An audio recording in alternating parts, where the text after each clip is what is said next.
Isa sa mga worst feeling na mararamdaman mo sa isang relasyon ay yung nati-take for granted ka, tama?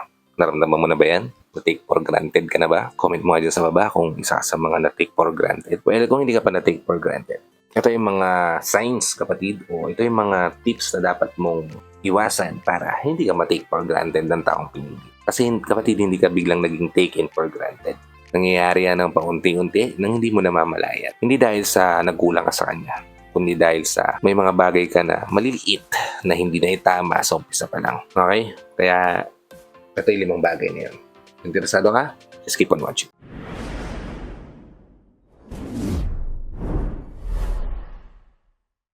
Hi, I'm Gary Pimo at gumagawa ako ng mga videos na katulad nito para matulungan ka na maging best version ng sarili mo. At maibigay mo yung best self mo syempre sa taong mahal mo. Kaya kung bago ka pa lang dito sa channel ko, please consider liking this video. Hit the subscribe button and the notification bell para lagi kang updated sa mga videos na katulad nito na i-upload pa natin sa inyo. Ang unang bagay, kapatid, na nagiging reason kung bakit ka na-take for granted in the long run ay kapag ka palagi mo pinaparamdam sa kanya na available ka. Kapatid, kapag ka palagi kang available sa taong mahal, yung pagtingin niya sa'yo, no matter how much he loves you or she loves you, nag-fade yan. Bumababa yung value mo kapag ka palagi mo pinaparamdam sa kanya. Hindi ka mawawala sa kanya. Lalo na kapag ka nandiyan ka palagi kahit hindi ka niya nare-respeto. O nandiyan ka palagi kapag ka hindi ka na niya inuuna. Natututunan ng taong pinili mo na maging option ka lang. Kaya dapat bigyan ng boundaries. May mga bagay na hindi mo dapat ginagawa para sa kanya.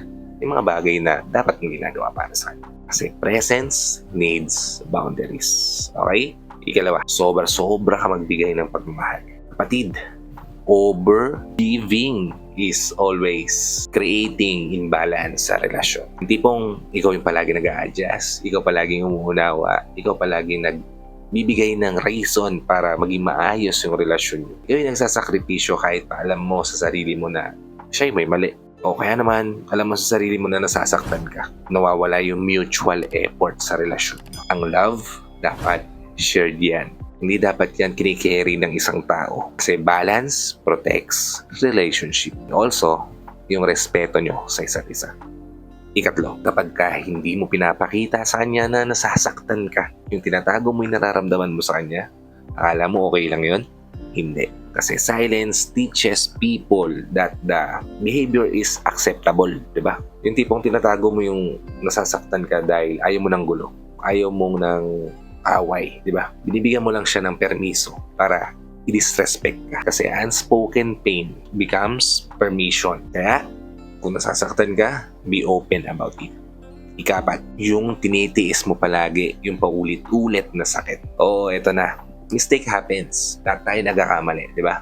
Pero kung paulit-ulit na, nagkakaroon na ng pattern, choice na niya yan. Kasi kapag paulit-ulit yung neglect, paulit-ulit yung broken promises, kaya naman paulit-ulit yung emotional absence. Pero ikaw, mahal mo, tinatanggap mo pa rin, natututunan nila na uy, wala palang consequence yung ginagawa kong pagkakamali sa kanya. And tolerance trains behavior. Kaya nga paulit-ulit kung binabanggit sa mga previous video ko na yung katagaan ni Miss Ellen Adarna na you deserve what you tolerate, di ba? Kasi kung tinotolerate mo na ganito lang, yung dapat mong ma-receive mula sa taong mahal mo, ganyan lang talaga ibibigay niya sa'yo, di ba? Kaya kung isa sa mga tao nagtitiis na paulit-ulit na pattern na ginagawa ng partner mo, yan yung reason kung bakit kanya nati-take for granted. Okay? At ang ikalima, masyadong umiikot yung mundo mo sa kanya. Kapag nawala yung buhay mo para sa taong pinili mo, nawawala yung leverage mo sa relasyon niyo. Kasi kapag wala kang sariling direksyon, sumasakay ka lang sa agos ng buhay. Kung ano lang yung hobbies na gusto niyo mangyari, gagawin mo. Kung ano lang yung identity na ibibigay niya sa'yo, susundin mo. Nagiging emotional dependent ka sa taong mahal mo. Lagi mong tatandaan na nawawala yung attraction sa isang relasyon kapag ka yung uniqueness na nakita niya sa'yo dati, nawala.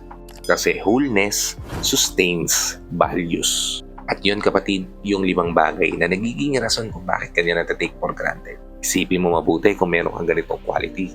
At sana maiwasan mo para hindi na umabot sa sitwasyon na masasaktan ka pa sa dulo. At kung nararamdaman mo na taken for granted ka, huwag mo sisihin yung sarili mo. Pero huwag mo rin baliwalain yung pattern na nakikita mo sa relasyon. Kasi dapat mo ibalik yung boundaries, ibalik mo yung standards na meron ka, at ibalik mo kung sino at ano ka. Kung nabigyan ko kayo ng insight o tips dito sa video na ginawa ko ngayon, please help me share this to your loved ones na posible rin natin matulungan ng video na to.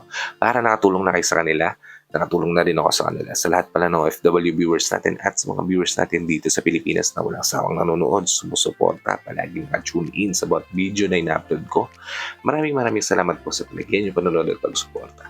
Kung bago ka pa lang dito sa channel ko, please consider liking this video, hit the subscribe button and the notification bell para lagi kang updated sa mga videos na tulad nito na i-upload pa natin sa harap. So, hanggang dito na lang mga kapatid. Maraming salamat ulit sa panonood. I hope to see you all on my next vlog. Ingat ka dyan palagi kapatid. May God bless you and always protect you. Peace. Whenever your heart is broken